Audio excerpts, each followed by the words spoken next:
जी, अस्सलाम वालेकुम everyone. I hope कि आप सब मुझे सुन पा रहे होंगे और स्क्रीन पर आपको लास्ट लेक्चर जो है नज़र भी आ रहा होगा अपना। तो लास्ट लेक्चर हमने डिस्कस किया था।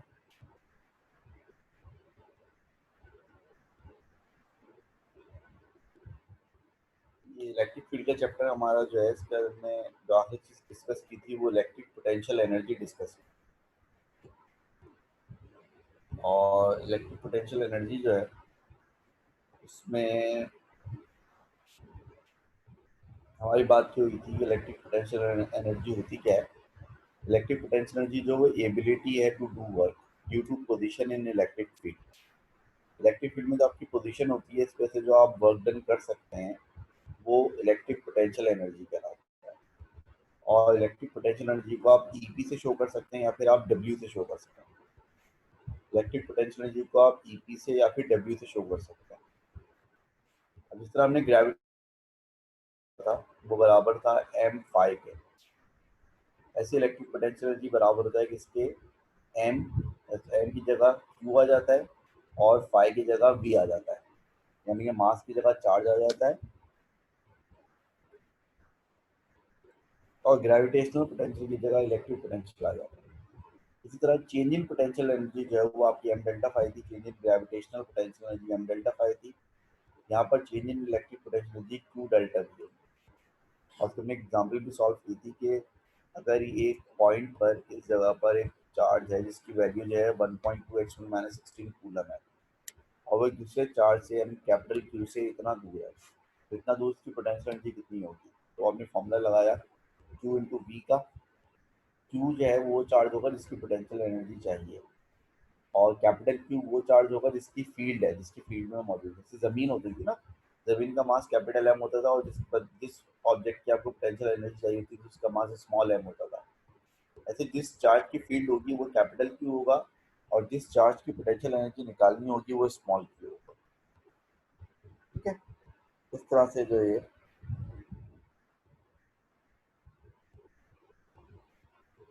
इस तरह से काम चलेगा।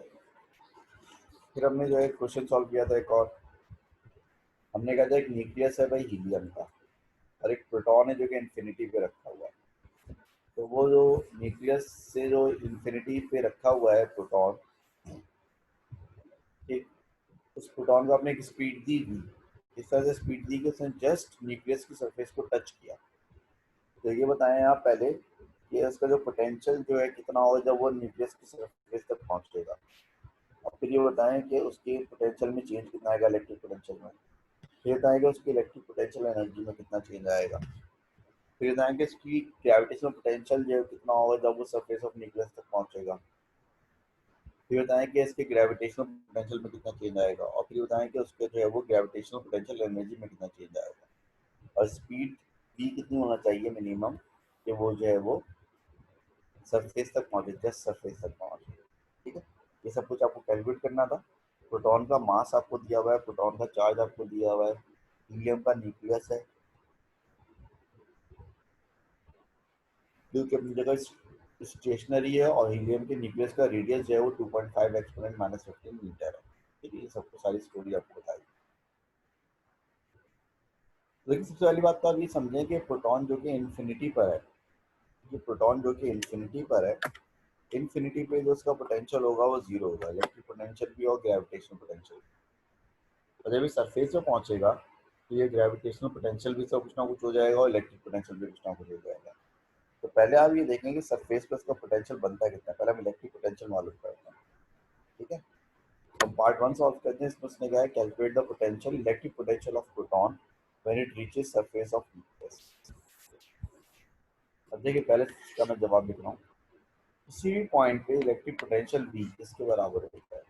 किसी भी पॉइंट पे इलेक्ट्रिक पोटेंशियल V बराबर होता है 1/4 pi epsilon not and Q upon R।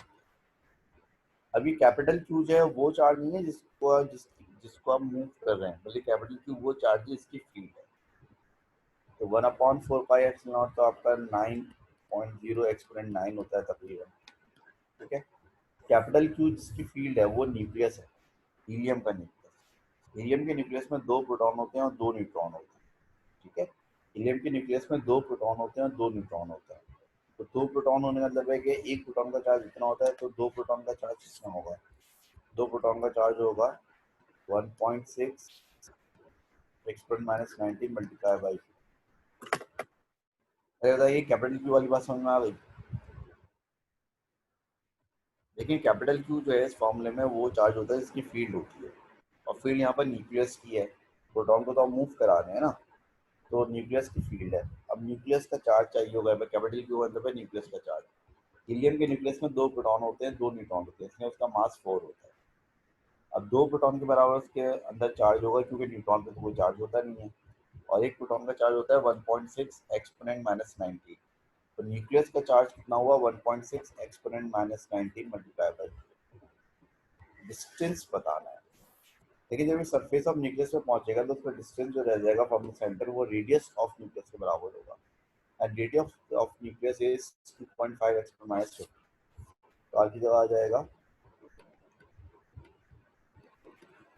2.5 exponent minus 50, ठीक है। ये सॉल्व करें तो इलेक्ट्रिक पोटेंशियल आ जाएगा एट द सरफेस। तो सॉल्व करके बताएं क्या आंसर आ रहा है, जल्दी से शाबाश।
हाँ मैं पिताजी आंसर बता दो जरा कोई।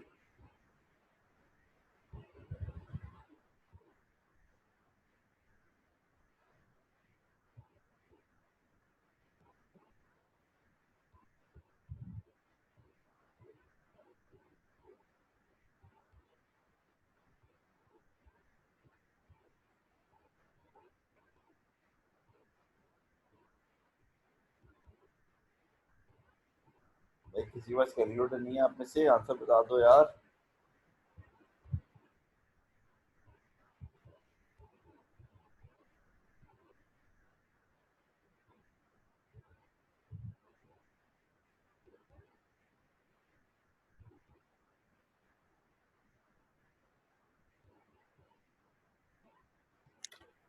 ऑलराइट, बकौल अब्दुल अजीज साहब के ये है 1.15 एक्सपोनेंट 6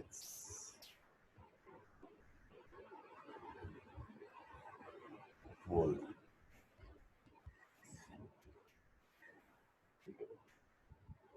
इलेक्ट्रिक पोटेंशियल का हमें जो है वैल्यू, हमारे पास इलेक्ट्रिक पोटेंशियल की वैल्यू आ गई 1.15 एक्सपोनेंट 6 वोल्ट, ठीक है। पहले पार्ट का आंसर है। दूसरा पार्ट में कह रहा था कि calculate the change in potential, electric potential. अब देखिए प्रोटॉन इन्फिनिटी से चल के आया था, जब ये न्यूक्लियस की सरफेस तक पहुंचेगा तो उसका चेंज इन पोटेंशियल आपको निकालना है। सरफेस में उसका चेंज इन पोटेंशियल आपने निकाला है 1.15 एक्सपोनेंट 6 निकाला है, और इन्फिनिटी पोटेंशियल कितना होगा इसका? 0। लिहाजा जो इसका चेंज इन पोटेंशियल हुआ वो कितना होगा?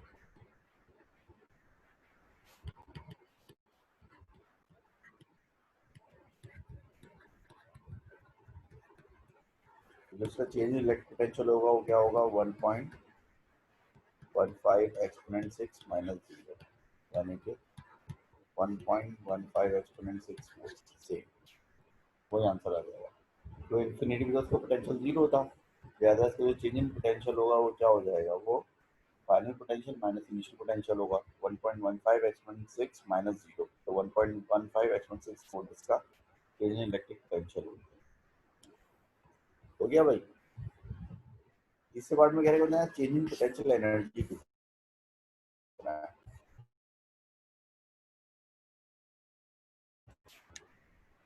एनर्जी इलेक्ट्रिक पूछा है, डब्ल्यू जिसे हम कह सकते हैं, वो बराबर होता है Q into delta we.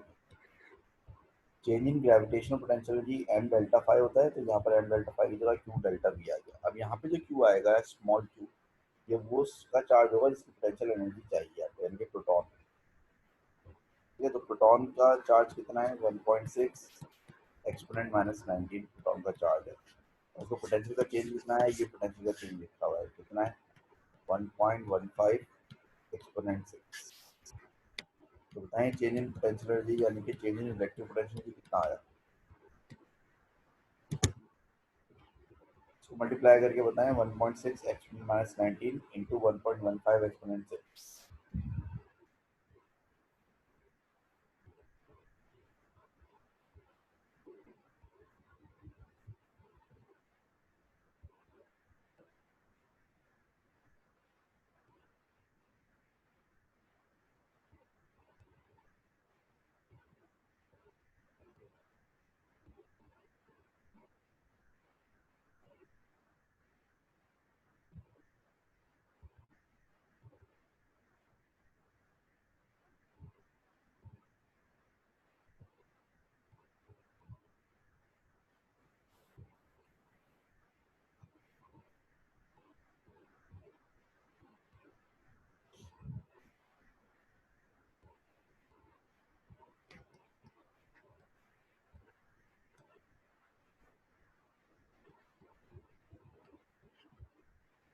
Alright, तो अनस साहब के मुताबिक इसका जो चेंज इन पोटेंशियल एनर्जी आया, change in electric potential energy, वो कितना आया, वो आया 1.84 एक्सपोनेंट माइनस 30। ये क्या चीज़ है, ये है change in electric potential energy.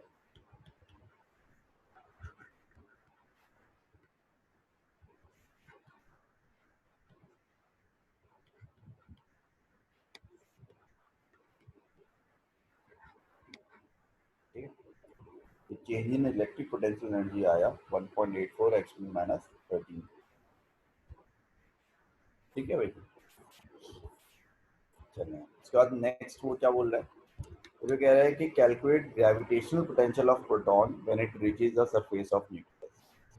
जब ये न्यूक्लियस जो है न्यूक्लियस की सरफेस से पहुंचेगा तो उसका ग्रेविटेशनल पोटेंशियल मालूम करना है आपको। तो ग्रेविटेशनल पोटेंशियल हम कैसे मालूम करते थे, जरा रिकॉल करें आप लोग। ग्रेविटेशनल पोटेंशियल हम ऐसे मालूम करते थे कि फाई बराबर होता था किसके, minus G M upon R के बराबर। अब यहाँ पे कैपिटल एम का मतलब जो है वो पहले प्लैनेट होता था, यहाँ पे प्लैनेट की जगह क्या आ गया, न्यूक्लियस आ गया, तो माइनस आ जाएगा। जी की वैल्यू क्या होगी 6.67 एक्सपोनेंट माइनस 11। एम का मतलब है मास ऑफ न्यूक्लियस। अब जरा देखें न्यूक्लियस में क्या क्या है। न्यूक्लियस जो है एलियम का, इसमें 2 प्रोटॉन है और 2 न्यूट्रॉन है, और आपको किसी ये भी एक प्रोटॉन और एक न्यूट्रॉन का मास दिया हुआ है, जो कि ये दिया हुआ है 1.67 एक्सपोनेंट माइनस 27। इसमें 2 प्रोटॉन 2 न्यूट्रॉन यानी कि 4 पार्टिकल हैं, तो इसका मास बनेगा 4 इंटू 1.67 एक्सपोनेंट माइनस 27। किसी भी एक प्रोटॉन या न्यूट्रॉन का मास जो है आपको 1.67 एक्सपोनेंट माइनस 27 दिया हुआ है।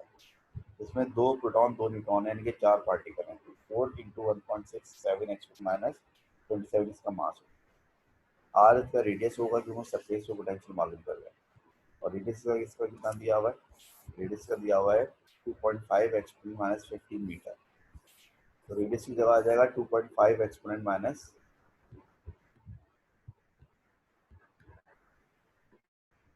2.5 एक्सपोनेंट माइनस 15।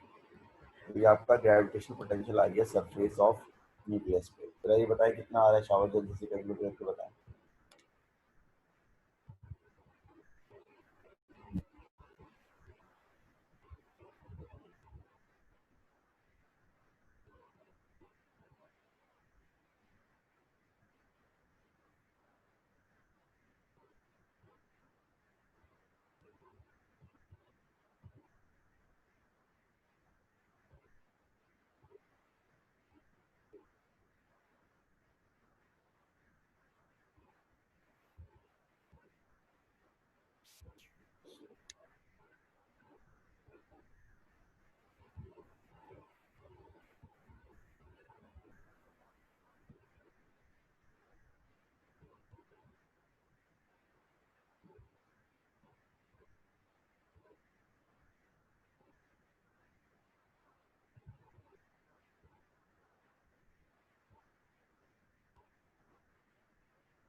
आंसर इज -1.78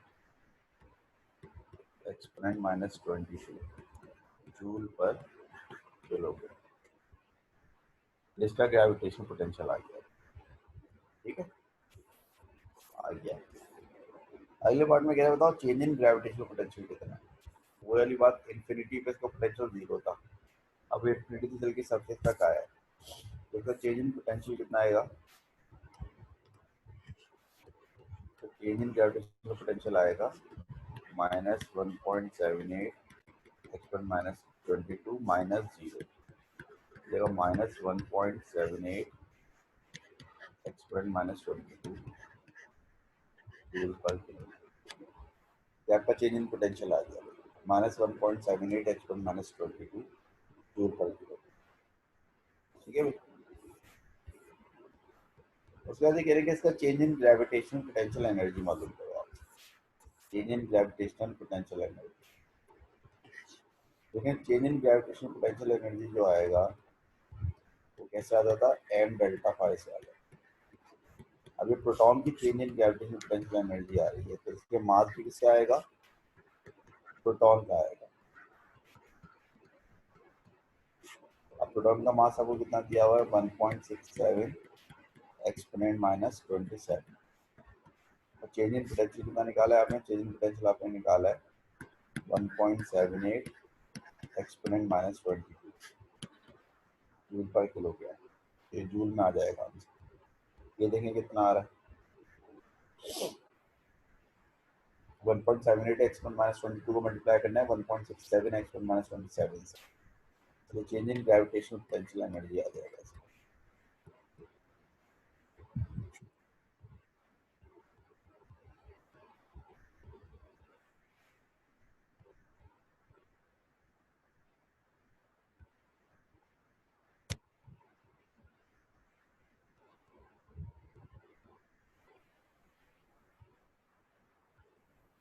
बताएं भाई कितना आ रहा है।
तो ये आ गया आपका -2.97 एंड -49। ठीक है भाई। अच्छा, अब एक बात नोट करें आप, जो change in electric potential energy आया है वो पॉजिटिव में आया है, और जो change in gravitation potential energy वो नेगेटिव में है। उसकी वजह ये है कि आप जरा खुद नोट करें, प्रोटॉन पॉजिटिवली चार्ज होता है, प्रोटॉन का कौन सा चार्ज होता है, पॉजिटिव। न्यूक्लियस का कौन सा चार्ज होता है, पॉजिटिव। तो जब पॉजिटिव चार्ज जो है वो पॉजिटिव चार्ज के पास आएगा तो पोटेंशियल एनर्जी क्या होगी, गेन। तो देखिए पोटेंशियल एनर्जी गेन होने का असूल क्या है कि वर्क डन आप करें, और पोटेंशियल एनर्जी लूज होने का असूल क्या है कि वर्क डन खुद हो। तो उस प्रोटॉन को इस न्यूक्लियस तक लाने के लिए वर्क डन करना पड़ेगा, इससे नहीं आएगा, ये उससे अट्रैक्ट नहीं होता, उससे रिपेल होता है। तो इलेक्ट्रिक पोटेंशियल एनर्जी जो है वो क्या हुई है, इलेक्ट्रिक पोटेंशियल एनर्जी गेन हुई है। लेकिन ग्रेविटेशनल पोटेंशियल एनर्जी जो है वो लूज हुई है, क्योंकि ये खुद इसके पास अट्रैक्ट होगा बिकॉज ऑफ इट्स मास। तो लिहाजा एक जो है एनर्जी वो गेन हुई है, ये एनर्जी क्या हुई है भाई, ये एनर्जी आपकी गेन हुई है। ठीक है, और ये वाली एनर्जी आपकी क्या होगी, ये वाली एनर्जी आपकी लूज हुई है। ठीक है। अब आपकी एक पोटेंशियल एनर्जी जो गेन हो रही है, एक पोटेंशियल एनर्जी जो लूज हो रही है, ठीक। अब ये बस हमें देखना है कि यहाँ पर ओवरऑल हुआ क्या है, ओवरऑल पोटेंशियल एनर्जी गेन हुई है या लूज हुई है। ओवरऑल पोटेंशियल एनर्जी जो है, ओवरऑल जो पोटेंशियल एनर्जी जो है वो आपकी गेन हुई है। क्यों गेन हुई है? उसकी वजह ये है कि जो इलेक्ट्रिक पोटेंशियल गेन हुई है वो 1.84 x-13 हुई है, और जो आपकी ग्रेविटेशनल पोटेंशियल लूज हुई है वो 2.97 x-49 हुई है, यानी कि बहुत ही छोटा सा हिस्सा लूज हुआ है और ज़्यादातर क्या हुआ, गेन हुआ। दैट आपका गेन इन पोटेंशियल एनर्जी हुआ, दोनों पोटेंशियल एनर्जियाँ मिलाकर वो कितना होगा। इलेक्ट्रिक पोटेंशियल एनर्जी का गेन कितना था आपका, 1.84 x-13।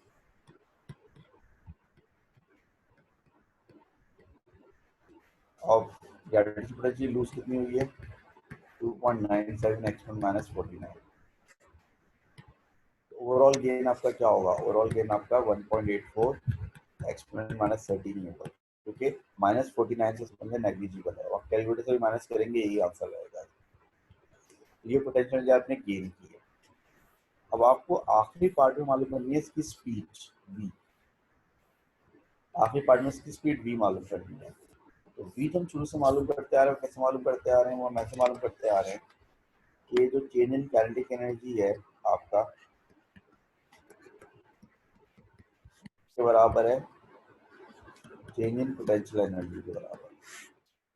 अब चेंज इन काइनेटिक एनर्जी कितना होता है, हाफ एम वी स्क्वायर, और चेंज इन पोटेंशियल एनर्जी आपका दोनों एनर्जी मिला के कितना बन रहा है, 1.84 x-7।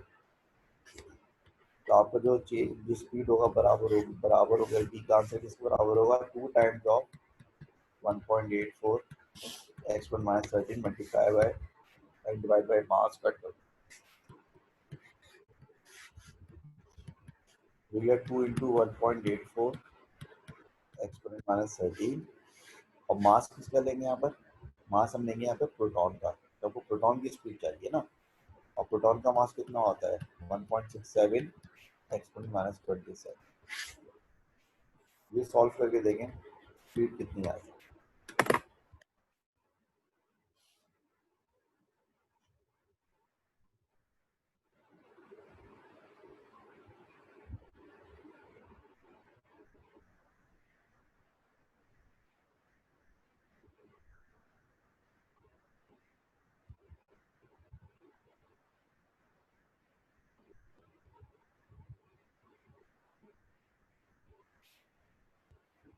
तो स्पीड का आंसर आ गया 1.48 एक्सपोनेंट 7 मीटर पर सेकंड। ठीक है भाई, स्पीड का आंसर आ गया 1.48 एक्सपोनेंट 7 मीटर पर सेकंड। ये प्रोटॉन की स्पीड इतनी होगी, जिस स्पीड से आप उसको फेंकेंगे तो वो न्यूक्लियस की सरफेस तक पहुंच पाएगा। ये मतलब हुआ। यानी आसान जबान में मैंने यहाँ पे क्या किया, आसान जबान में मैंने यहाँ पे क्या कि चेंज इन पोटेंशियल एनर्जी को इक्वेट किया चेंज इन काइनेटिक एनर्जी। तो यहाँ पे मसला ये था कि यहाँ पे दो तरह की पोटेंशियल एनर्जी, एक इलेक्ट्रिक और एक ग्रेविटेशन। अब हमने देखा कि ग्रेविटेशन पोटेंशियल का जो चेंज था वो नेग्लिजिबल था, तो अगर मैं उसको नहीं भी काउंट करता ना तब भी मेरा आंसर यही आता है, लेकिन टेक्निकली स्पीकिंग आपको उसको काउंट करना चाहिए। तो हमने जो क्या किया है कि हमने देखा कि इसने इलेक्ट्रिक पोटेंशियल एनर्जी गेन की है। मुझे किस तरह पता चला कि इसने इलेक्ट्रिक पोटेंशियल एनर्जी गेन की है, मुझे इस तरह पता चला क्योंकि एक पॉजिटिव चार्ज के करीब आ रहा है। जब एक पॉजिटिव चार्ज के करीब आता है तो वो आपको वर्क करना पड़ता है, खुद नहीं होता वर्क, इसलिए जो है ये पोटेंशियल एनर्जी गेन करेगा। जबकि एक मास दूसरे मास के पास जब जाता है तो ग्रेविटेशनल पोटेंशियल एनर्जी लूज होती है, क्योंकि मास एक दूसरे को ग्रेविटेशनल फोर्स से अट्रैक्ट करते हैं। वो वर्क आपको नहीं करना पड़ता, वर्क खुद होता है, लिहाजा वो पोटेंशियल एनर्जी डिक्रीज हुई आपकी। तो जो चेंज इन इलेक्ट्रिक एनर्जी था उसमें से मैंने माइनस कर दिया change in potential energy. Practically तो कोई फर्क नहीं पड़ा, क्योंकि जो change in gravitational potential energy था वो 10⁻⁻⁴ के ऑर्डर में था, जबकि चेंज इन इलेक्ट्रिक एनर्जी जो 10⁻⁻13 के ऑर्डर में था। लेकिन बहरहाल हमने अपना फर्स्ट पूरा किया, और जो चेंज इन पोटेंशियल एनर्जी आया ओवरऑल उसको इक्वेट किया चेंज इन काइनेटिक एनर्जी। जब उसको overall change in potential energy को हमने चेंज इन काइनेटिक एनर्जी से इक्वेट किया तो स्पीड निकल आई प्रोटॉन की, और वो कितनी आई 1.48 एक्सपोनेंट 7 मीटर पर सेकंड निकल। ठीक है भाई। तो ये आपने जो है चेंज इन पोटेंशियल एनर्जी और इलेक्ट्रिक पोटेंशियल एनर्जी का कॉन्सेप्ट भी डिस्कस कर। इससे पहले आपने जो है ये चीज़ डिस्कस की थी लास्ट लेक्चर में, relation between electric field strength and electric potential.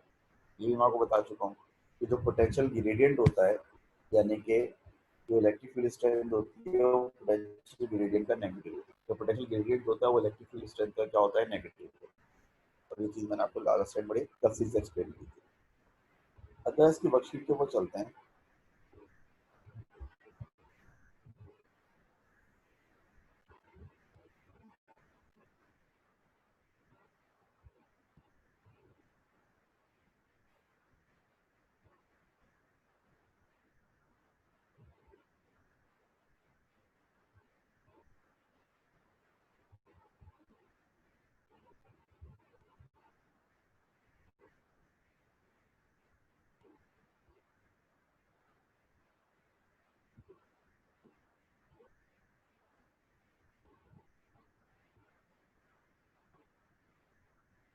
Worksheet date तो मैं खाली सॉल्व कर ली थी हम लोगों ने।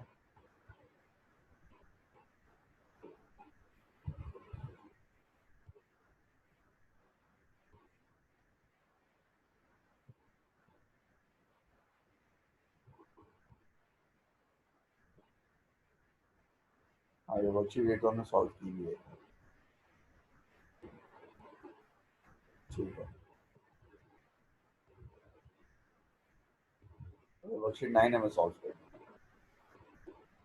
वर्कशीट 9 का क्वेश्चन नंबर 1 है। इसमें कह रहे हैं कि an isolated solid metal sphere of radius r is given a positive charge. The distance from the center of the sphere is x.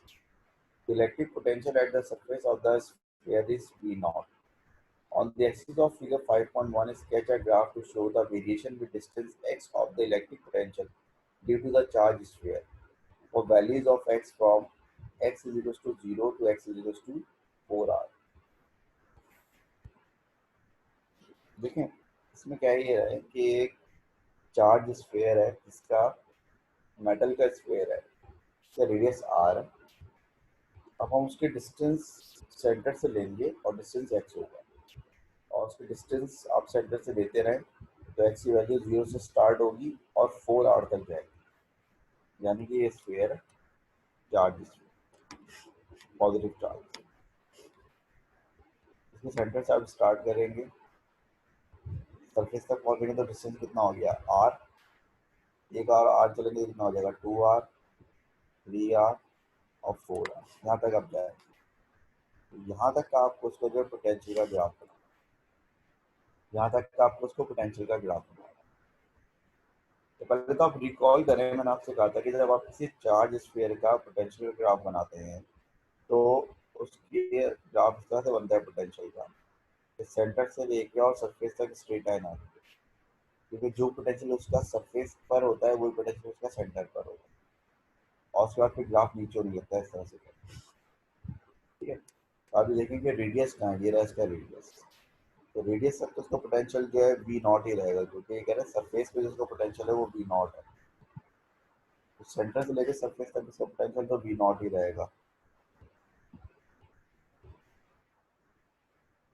ठीक है भाई, तो सेंटर से लेकर सरफेस तक इसका पोटेंशियल क्या रहेगा, वी नॉट रहेगा। वी नॉट हो गया। अब आगे ये देखना है कि पोटेंशियल डिक्रीज कैसे होगा। अब देखिए, पोटेंशियल का फॉर्मूला होता है 1/4 pi epsilon naught U upon R. Potential का फॉर्मूला होता है आपका 1/4 pi epsilon naught into U upon R. अब यहाँ पर 1/4 पाई एप्सिलॉन नॉट कॉन्स्टेंट है, और जो मेटल का स्फीयर है इसका चार्ज भी कॉन्स्टेंट है, तो हम चेंज नहीं कर रहा है। पोटेंशियल बेसिकली इनवर्सली प्रोपोर्शनल हुआ आर डिस्टेंस। ठीक है, इसका मतलब ये हुआ कि जब आप सेंटर से सरफेस तक आए, यानी कि 1r तक आए, तो आपको पोटेंशियल 1v0 था। तो अगर आप 2r तक आएंगे तो ये इनवर्सली प्रोपोर्शनल है ना, तो जब आप 2r तक आएंगे तो पोटेंशियल क्या हो जाएगा, आधा हो जाएगा, इनके 0.5 हो जाएगा। तो भाई ये रहा 2r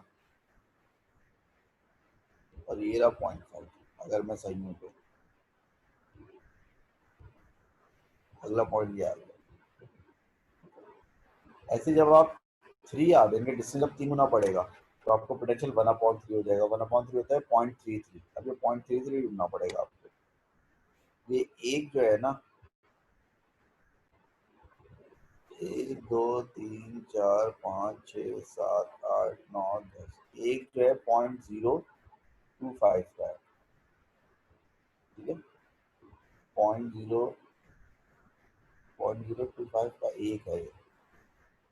तो ये क्या हुआ, ये हुआ 0.05, ये हुआ 0.1, ये हुआ 0.15, ये हुआ 0.20, फिर ये हुआ 0.25, फिर ये हुआ 0.30, और फिर ये हुआ 0.35। तो ये 30 और 35 के बीच में जो है 33 पड़ेगा यहाँ तक। तो आपका 0.33 आ जाएगा। तो 0.33 क्यों लिया मैंने, क्योंकि 1/3 जो होता है 0.33 के बराबर होता है। ये आपका नेक्स्ट पॉइंट आएगा 0.3।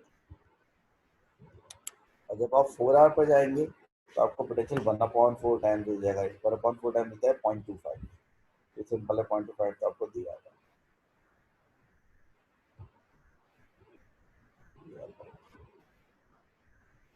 तो आपका जो ओवरऑल ग्राफ बनेगा वो कुछ इस तरह का समथिंग लाइक।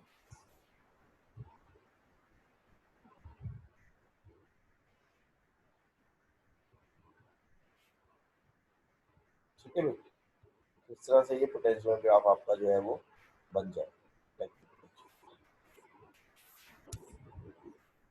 फिर कह रहे हैं the electric field strength at the surface of the sphere is E not. On the axis of figure 5.2, sketch a graph to show the variation with distance x of the electric field strength due to the charge sphere for values of x from x is equals to 0 to x is equals to 4r। यानी कि अब आप 0 से start करें, x की value 0 से start करें और x की वैल्यू 4r तक लेके जाएं। ठीक है, x की वैल्यू 0 से स्टार्ट करें और x की वैल्यू 4r तक लेके जाएं, और आपको इलेक्ट्रिक फील्ड स्ट्रेंथ का ग्राफ बनाना है। अगर थोड़ा सा रिकॉल कर लें इलेक्ट्रिक फील्ड स्ट्रेंथ का ग्राफ कैसा होता था।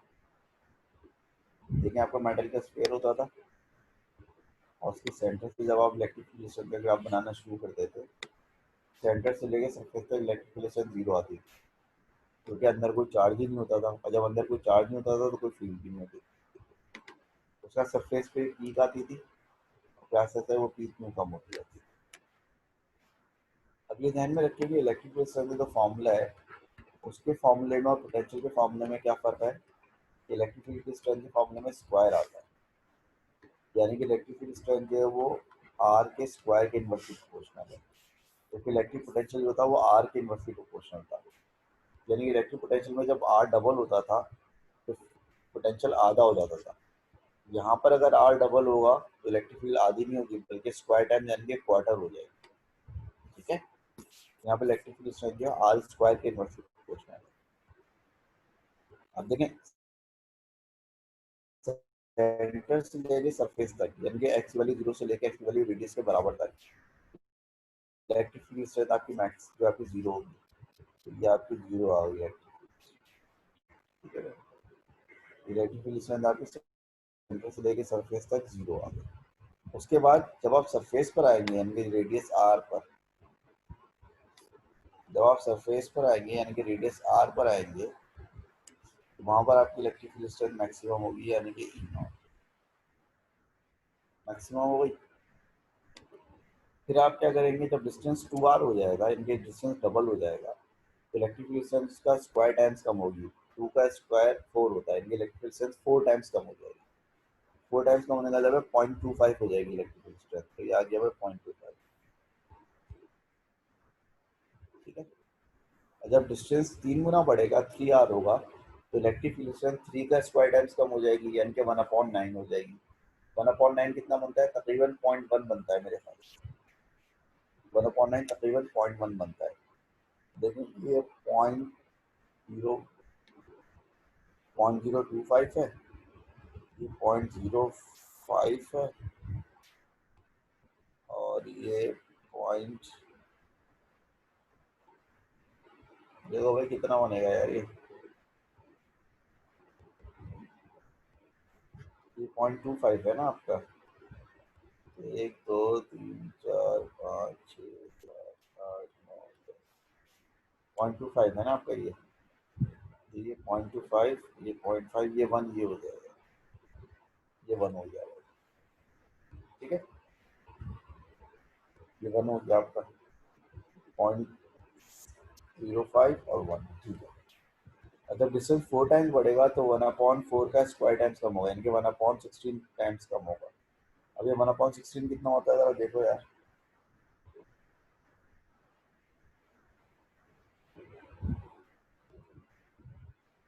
4/16 कितना होता है, जरा चेक करो यार।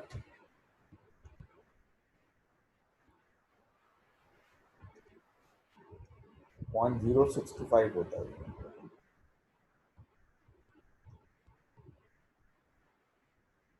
0.0625। हमारा जो एक डब्बा है 0.025 का है, और हमें चाहिए 0.0625।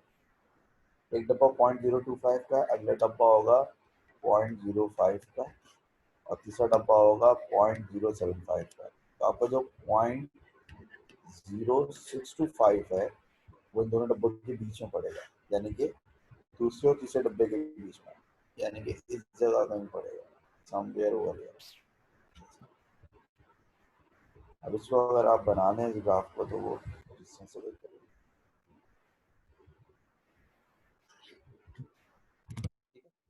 आपका इलेक्ट्रिक फील्ड समझा ग्राफ में।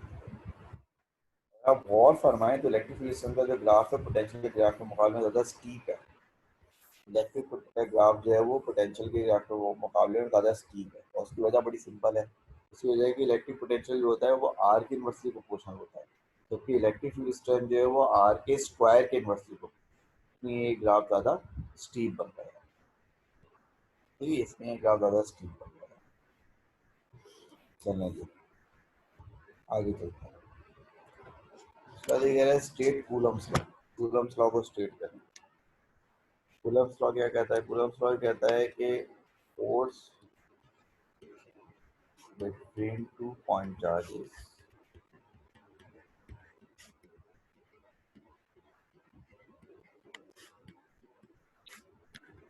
is directly proportional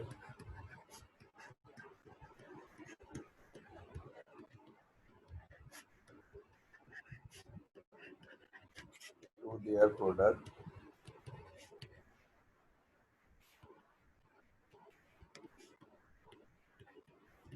and inversely proportional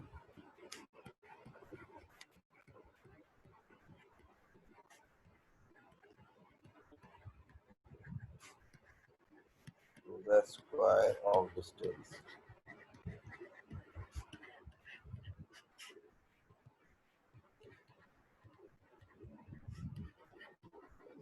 between them. ये आगे to the square of distance between them के to the square of separation between them. ठीक है, ये कूलम्स लॉ है। फिर कह रहा है two charge metal spheres A and B are situated in a vacuum as illustrated. A और बी दो स्फीयर्स हैं वैक्यूम में, इन दोनों की सरफेस के बीच में डिस्टेंस है 6 सेंटीमीटर का। दोनों चार्ज हैं स्फीयर, और इनके बीच में एक पॉइंट है पी। उसका डिस्टेंस जो है सरफेस ऑफ स्फीयर ए से कितना है, एक्स है। The shortage distance between the surfaces of the sphere is 6 centimeter. A movable point P lies along the line joining the centers of the two spheres, a distance x from the surface of sphere A. The variation with distance x of the electric field strength E at point P is shown. यानी point P जो है उसको surface A से चलाना शुरू करेंगे, sphere ए की surface से चलाना शुरू करेंगे, तो डिस्टेंस इसका होगा एक्स, और जो कंबाइंड इलेक्ट्रिक फील्ड बनेगी दोनों की वो ये दोनों की कंबाइंड इलेक्ट्रिक फील्ड बनेगी। They are using figure 6.2 to explain whether the two spheres have charges of the same or opposite sign. तो इस ग्राफ को देखकर बताएं कि दोनों स्फीयर का चार्ज सेम है या ऑपोजिट है। आप बताएं दोनों का चार्ज जो है वो सेम साइन का है या ऑपोजिट साइन का है। जल्दी शाबाश। ये चीज हमने लास्ट टाइम बड़ी तफसील से डिस्कस की थी ना। दोनों स्फीयर्स का चार्ज जो है सेम साइन का है या ऑपोजिट साइन का है, ये सवाल है।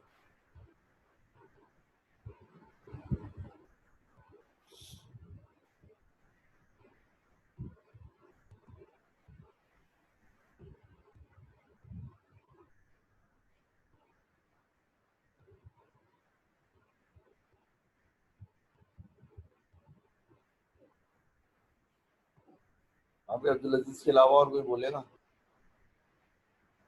दोनों स्फीयर का चार्ज जो है सेम नेचर का है, डिफरेंट नेचर का है?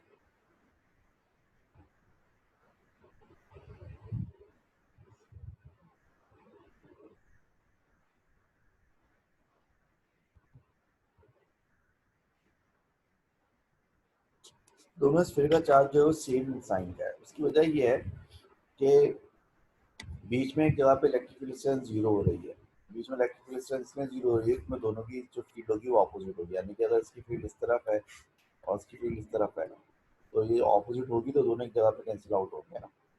या दोनों की जो है फील्ड स्ट्रेंथ ऑपोजिट होने का मतलब ये है कि दोनों पे चार्ज सेम है। ठीक है, तो आज हमने बड़ी तफसील से डिस्कस की थी, आप जैसे चाहे लिख लें इसको। तो अक्सर लिख रहे हैं कि since resultant electric field strength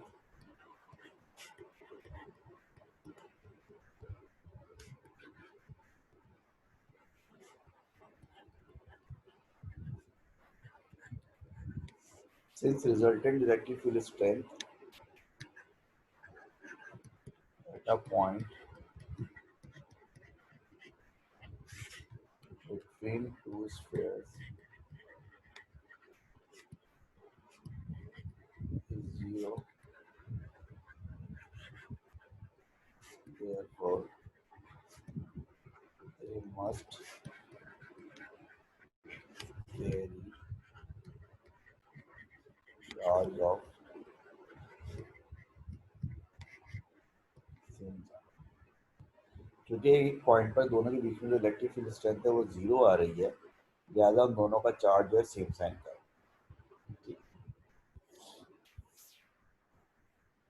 फिर ये कह रहा है कि a proton is at point P where x is equals to 5.0 centimetre. Use data from 6.2 to determine the acceleration of the proton. यानी कि अगर एक प्रोटॉन पॉइंट पी पर है जहाँ पे एक्स की वैल्यू 5 सेंटीमीटर है, तो आप डाटा यूज करें 6.2 फिगर से और एक्सेलरेशन ऑफ प्रोटॉन मालूम करें कितना हो। अब देखिए, एक्सेलरेशन आपको मालूम करना है ना। एक्सेलरेशन का फॉर्मूला होता है फोर्स अपॉन मास। क्या होता है? Force upon mass. अब यहाँ फोर्स हमें पता नहीं है, हमें तो इलेक्ट्रिक फील्ड स्ट्रेंथ पता है। तो फोर्स को इलेक्ट्रिक फील्ड स्ट्रेंथ से किस तरह से लिंक करें? आपको याद हो इलेक्ट्रिक फील्ड स्ट्रेंथ का बेसिक फॉर्मूला क्या होता है? Force upon charge. तो charge multiply by electric field strength किसके बराबर होगा? फोर्स के। फोर्स की जगह जगह charge into electric field strength divide by mass. यानी कि एक्सेलरेशन ऑफ प्रोटॉन मालूम करने के लिए आपको चार्ज ऑफ प्रोटॉन पता होना चाहिए, मास ऑफ प्रोटॉन पता होना चाहिए और इलेक्ट्रिक फील्ड स्ट्रेंथ की वैल्यू पता होनी चाहिए।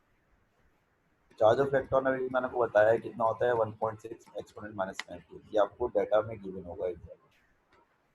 मास ऑफ प्रोटॉन में मैंने आपको बताया था कितना था, 1.67 एक्सपोनेंट माइनस 27 किलोग्राम। ये भी आपको डाटा में गिवन होगा। अब रहता है electric field strength. X value 5 centimetre दी हुई है, तो आप ग्राफ से देखें जब एक्स वैल्यू 5 सेंटीमीटर है तो इलेक्ट्रिक फील्ड स्ट्रेंथ कितनी है? 5 सेंटीमीटर का है भाई, 5 सेंटीमीटर ये है। 5 सेंटीमीटर पर इलेक्ट्रिक फील्ड स्ट्रेंथ की वैल्यू कितनी है? ये इलेक्ट्रिक फील्ड स्ट्रेंथ की वैल्यू है। अब देखो कितनी बनती है ये, 0.5 1 1.5 2 2.5 के 3 बनती है। 3 इंटू 10 की पावर 3, क्योंकि वैल्यू आपको 10 की पावर 3 का ऑर्डर में दी है। तो इलेक्ट्रिक फील्ड स्ट्रेंथ बनेगी 3 इंटू 10 की पावर 3। ये एक्सप्रेशन निकल आएगा। तो बताएं कितना आ रहा है एक्सप्रेशन, आप जल्दी से बताएं।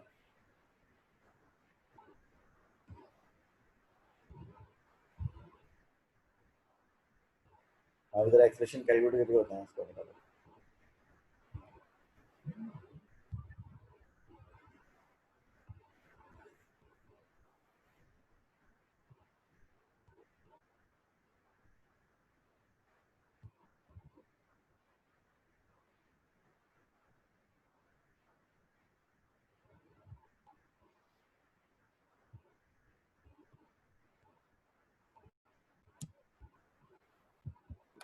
अभी तो क्या आंसर आया आपका? आंसर आया इसका 2.87 एक्सपोनेंट 11 मीटर पर सेकंड। ठीक है, एक्सलेशन जो आ गया प्रोटॉन का कितना आ गया बेचारेगा 2.87 एक्सपोनेंट 11 मीटर पर सेकंड स्क्वायर। ठीक है, तो बस ये आज हम यहाँ तक रखते हैं। अब इसका एक पार्ट और बाकी है सवाल है, उस पर ज़रा मुझे बात करना पड़ेगी, so it will take some time. इंशाल्लाह नेक्स्ट क्लास आपकी जब कभी भी होगी, पता नहीं कब है नेक्स्ट क्लास, कल है परसों जब भी है, तो इंशाल्लाह इसको कंटिन्यू करेंगे। ठीक है जी, चलो sir, thank you very much.